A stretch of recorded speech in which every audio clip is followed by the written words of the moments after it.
We can build a lot of smart solutions and technical systems, but if we won't have the citizens with us, then there won't be a sustainable development. We have to do this together.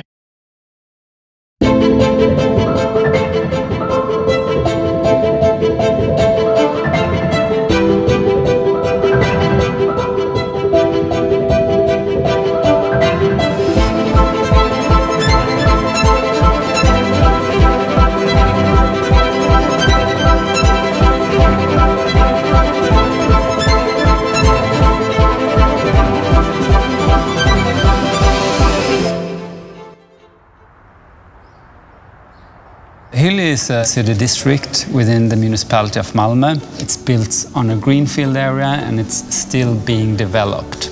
It's new, so there were more or less nothing there before. My name is Pera Berner. I work for E.ON as a project manager within our Sustainable City program, and one of them is Hyllie. The city of Malmö approached E.ON in early stages of city development and started a dialogue.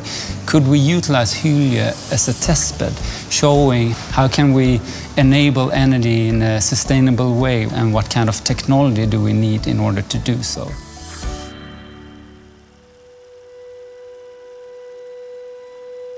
I think about 20 years ago, Malmö, it was empty and it was grey. Nobody wanted to live in Malmö. Malmö was a very post-industrial place. Nothing much was happening and it was kind of depressive.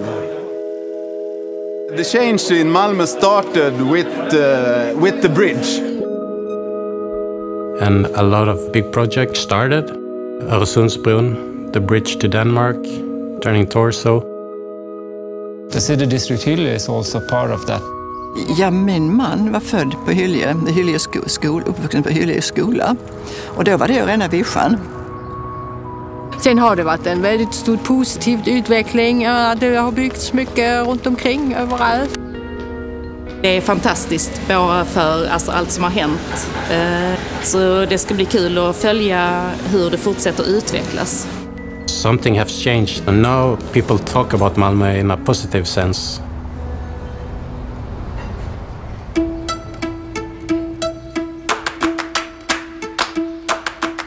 I tried to make the world better.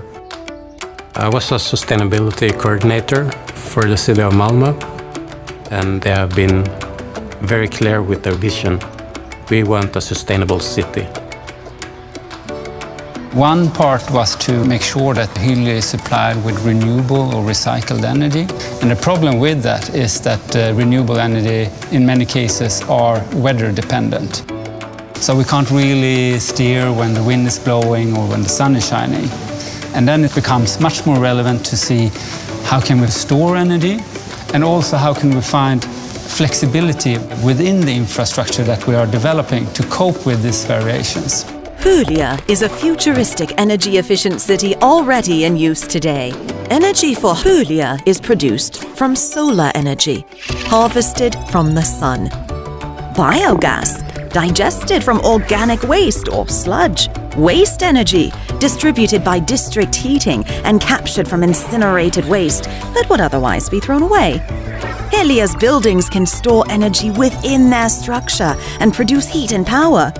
All the buildings are interconnected by a smart power grid called the ectocloud. We have almost 400 buildings connected, so we are learning a lot, and this is now being scaled all over the city of Malmö. It's like a giant super brain that understands the energy use across every building in Hyllie and will redirect the flow of resources where and when needed. It can even foresee events, taking into account things like weather forecasts.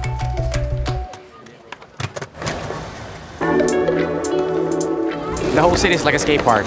Like every ledge has a metal bar on it, which makes it easier to slide and grind those. It's much easier to make friends while skating. I didn't know anybody. Now I know everybody in the class that skates, and I know a lot of people in the park that skate. So in just 2 weeks, I've started to get to know Malmö just by me skating.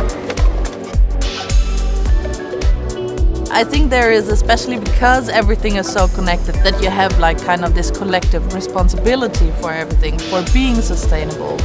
The buses are going on biogas, they're driving on our food waste, which is super cool. We have the beach, where basically everyone is hanging out. When it's winter, we're going to the sauna. And it's all happening on a social level. There are Facebook groups that can show which fruits you can pick from the trees, which nuts you can get in the park.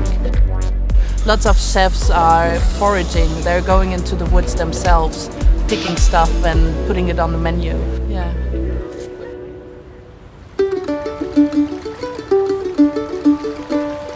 From a Scandinavian or a Swedish perspective, I think sustainability has been quite high up on the agenda. Perhaps that is because we have a lot of nature nearby, so we see the value of it. What we seek for now in this modern, stressful life is a place where the mind can get a bit of peace. For me, that is through concentration. While I'm fishing, I'm quite focused. Then I can leave out a lot of the blur from the everyday life.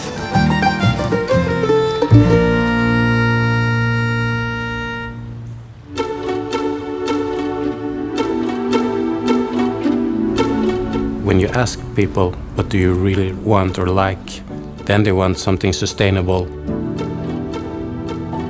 I think that people want to do the right thing. But if you don't know exactly what is the right thing, then it's really hard to do it.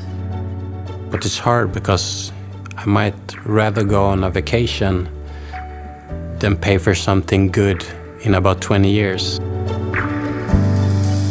So if I know that if I buy one pair of jeans secondhand, that will actually save 10,000 liters of water. That gives us some reasons to make choices in our everyday lives. We cannot change the world today, but if everyone is doing their part, we can make great changes. And it's like amazing the power we have together.